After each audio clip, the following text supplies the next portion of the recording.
27 करोड़ बम गिरा था वहां पर, और रूस जो मारा था वो अलगे। इस सब के बावजूद वियतनाम वालों ने हरा दिया अमेरिका और रूस दोनों को। बड़का बड़का गड्ढा खोद दिया था सब, बड़ा सा 30-30 फीट का, अंदर वहां भाला गाड़ दिया था सब, और ऊपर पता ही रख दिया था सब। अमेरिका वाला दौड़ के आता था, घचाक से चल जाता था, छेदा जाता था ऐसे चाउमीन की तरह, ऐसे निकलता था। कौन? डेविड, जो इंग्लिश में बोला था हेलो, बिहार में उसी को हो बोला, सुन तो रहो का। तो वियतनाम कह रहा है भारत से कि हमको ब्रह्मोस मिसाइल चाहिए, तब भारत सरकार प्राइस पे नेगोशिएट कर रही है। अरे भैया बेचना चालू करो ना, ईएमआई पे दे देते हम रहते थे, ले जाओ भरियो जब कहियो, मारो तुम ही मारो। बाद में पेट्रोल में कटवा देना। लाओस, कंबोडिया, वियतनाम, इन तीनों को हम फ्रेंच ईस्ट इंडिया कहते हैं। क्या कहते हैं? फ्रेंच ईस्ट इंडिया, क्योंकि इन पर कब्जा किसका था? फ्रांस का। किसका कब्जा था? फ्रांस का। लाओस, कंबोडिया और वियतनाम को हम क्या कहते हैं? French east India. वियतनाम पर कोल्ड वॉर जब हो रहा था, शीत युद्ध, तो वियतनाम जो था वो चाहता था कि रूस के फेवर में जाए, जबकि दक्षिणी वियतनाम चाहता था अमेरिका के फेवर में जाए। तो अमेरिका जो था दक्षिणी पैसा दिया वियतनाम के आधा लोगों को कि मारो उसको बम। किसको मारो? ऊपर वाले को। और अमेरिका जाके ऊपर बम गिरा देता था, और रूस आके नीचे बम गिराता था। अकेले अमेरिका 27 करोड़ बम गिराया था। वियतनाम में कितना बम गिरा था? 27 करोड़ बम गिरा था वहां पर, और रूस जो मारा था वो अलगे। इस सब के बावजूद वियतनाम वालों ने हरा दिया अमेरिका और रूस दोनों को। सोचिए, रूस जैसा शक्तिशाली, अमेरिका जैसा शक्तिशाली को अकेले हरा दिया। कौन? वियतनाम। जिसका रीजन था जंगल है वियतनाम में बहुत ज्यादा, जंगल, पहाड़ और नदी, ये लड़ाई कोई नहीं जीत सकता, वहीं के लोग जीतेंगे। जंगल था इतना भयानक, अंदर रहते थे पता नहीं चलता था, पता ही बांध लेता था सब। हेलीकॉप्टर घूम रहा है, कहाँ हो? आओ ससुर, तो नहीं यहाँ है, नहीं दिख रहा है का? और नीचे बतियाते रहिए, उसको सुनाई देगा, वो तो अपने हल्ला करता है, उसको पूरा देश देख लेगा और वो देखिए नहीं पाएगा, ऐसे चल रहा है। और जगह जगह क्या किए थे वियतनाम वाला, बड़का बड़का गड्ढा खोद दिए थे सब, बड़ा सा 30-30 फीट का, अंदर वहां भाला गाड़ दिया था सब, और ऊपर पता ही रख दिया था सब। अमेरिका वाला दौड़ के आता था, घचाक से चल जाता था, छेदा जाता था ऐसे चाउमीन की तरह, ऐसे निकलता था। कौन? डेविड, डेविड चाउमीन, मोमो की तरह हो जाता था। अब अमेरिका वाला डरे, दौड़ता नहीं था सब, कहां गड़ा खोदा है, तो धीरे धीरे जाता था सब।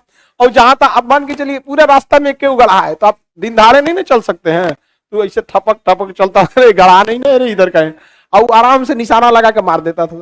पूरा देश में सुरंग खोद दिया सब, पूरे देश में सुरंग हाथे से खोद दिया सब। और इस पूरे सेना का नेतृत्व कर रहा था हो ची मिन्ह। कौन कर रहा था? हो ची मिन्ह। उसने किसे हरा दिया? रूस को। किसे हरा दिया? अमेरिका को। और पूरे वियतनाम को एक कर दिया। कोई उत्तरी वियतनाम और दक्षिणी वियतनाम नहीं रहेगा। उत्तरी और दक्षिणी वियतनाम को अलग करती थी 17 डिग्री रेखा, उस सबको क्या कर दिया? एक कर दिया। अब भारत में उनको सम्मान से अंकल कहा जाता है, अंकल हो ची मिन्ह। क्या कहा जाता है? अंकल हो ची मिन्ह। तो भारत के लोग खाली अंकल हो कहते हैं। क्या कहते हैं? अंकल हो। बिहार वाला ना सुनियो हो, वो वाला नहीं, उनका नाम में हो, समझ आ गया? जो इंग्लिश में बोला था हेलो, बिहार में उसी को हो बोला, सुन तो रहो का। समझा? तो अंकल हो किसे कहा जाता? हो ची मिन्ह। दोनों किसने हरा दिया था? क्या रूस अब इसका साथ देता है? अमेरिका देता है? चीनवा देखा, यही तो फायदा है। चाइना कहता है ये पूरा समुद्र चाइना का है। किसका है? चाइना। इसको पेट्रोल नहीं निकालने देता यहां पर, जहाज जाती है चाइना वियतनाम की तो डुबा देता है। अब क्या करे यहां पर? कौन? वियतनाम परेशान। वियतनाम लड़ नहीं पा रहा था चीन से, अब वो ताकत नहीं है। आपको क्या लगता है उस समय के जो नेता थे, सुभाष चंद्र बोस, भगत सिंह, सरदार पटेल, ये लोग आजादी के लिए लड़े। आज का नेता लड़ेगा? घोटाला के लिए लड़ेगा, समझे कि नहीं? अब वियतनाम परेशान, पेट्रोल कहां से निकाले? पेट्रोल कौन निकालता था? चाइना। तो भारत सरकार पहुंच गया, हम निकाल दे। कहा निकाल दो, कितना रेट लेंगे? आधा हम आधा तुम। खान निकालिए, something is better than nothing. तो भारत सरकार यहां से क्या निकालती है? पेट्रोल। और इधर बाहर में कौन रहती है? Indian navy. कौन रहती है? Indian navy. यहाँ ऑटोमेटिक ब्रह्मोस मिसाइल है, मार देगा किसी को। 150 किलोमीटर से पहले आएंगे ना मार देगा ऑटोमेटिक। 300 किलोमीटर दूर रहेंगे तो वार्निंग देगा, क्या आ रहा है इधर, if you are bad I am your dad. 150 kilometre आ जाएंगे मार देगा अपने से, बाहर में जा, सोचा तुमको नो हो यहाँ पर। तो चाइना 150 किलोमीटर आ जाता है, चिल्लाता है बाहर जाओ यहाँ से, बाहर जाओ, आओ सोचा तुमने यहाँ बाहर जाओ। वियतनाम समझा हम लोग को जिस रेट पे अभी पेट्रोल पड़ रहा है ना, 40 रुपये भी सरकार बेचेगी तो उसको फायदा है। नहीं बेचती सरकार, सोच रही है यही मौका है पैसा कर ले। देखिए सरकार के सामने भी मजबूरियां होती है। एक वैक्सीन जो थी उसको 600 रुपया, आपको क्या लगता है कि अगर वैक्सीन लगवाएं आप लोग को ना, कितना लाख रुपया लग जाएगा हम ही को नहीं पता। ये मान के चलिए यहाँ पर हजारों लड़का को लगाते हैं, सपोज कीजिए 1,000 को लगाते हैं तो 600 रुपया की वैक्सीन है, इसमें 3 गो जीरो लगा देते हैं, इकाई दहाई सैकड़ा हजार 10,000 लाख 6 लाख। सोचिए 1,000 को लगाएंगे 6 लाख रुपया, कहां से लगवा पाएगा आदमी? एगो गांव को लगवा पाएगा? कम से कम एगो पंचायत में 5,000 आदमी होता है कि नहीं होता? 3 करोड़ रुपया चल जाएगा। तो सरकार पैसा कहां से लाएगी? उसने तो फ्री में वैक्सीन लगाया, तो सरकार छाप नहीं ना सकती है नोट छापेगी तो वेनेजुएला हो जाएगा देश, महंगाई बढ़ जाएगी। आप तो मेंटेन यहां से वहां किया जाता है, सबको जरूर बात बराबर ही रहता है। देखो कोई भी गवर्नमेंट रहती है उसको इधर से लेके उधर मेंटेन करना ही रहता है, समझ में कि नहीं? एक्स्ट्रा खर्चे सरकार के ज्यादा रहते हैं। तो ये इसका कौन निकालता है पैसा? पेट्रोल कौन निकालता है? भारत। और नौसेना इसी क्या करती है? मदद करती है। चाइना कहता है कि पेट्रोल भरने तो वापस जाओगे ना, डुबा देंगे तुम्हारा मशीन, काहे पूछो तो पेट्रोल भरने कौन मंगा लेगा? भारत। जापान को क्या भर दियो, भर देता आगे। दक्षिणी कोरिया का जहाज इधर से जा रहा है, कर पेट्रोल बचल है चाहिए का? हाँ लो वियतनाम सबसे पहले लेके पहले ही रेडी रहता है, कुछ घटता तो बोलियो पानी उनी। वियतनाम बहुत सेवा करता है हम लोग का वहां पे। आओ भगत सबसे ज्यादा कौन करता है? वियतनाम। पेट्रोल जो तो मिल रहा है ना, भारत सरकार को भी चाहिए कूल पेट्रोल के नोचने वाला कुआं ही झोंक दे, जब तक हो कूल खलिया दे। नहीं समझा?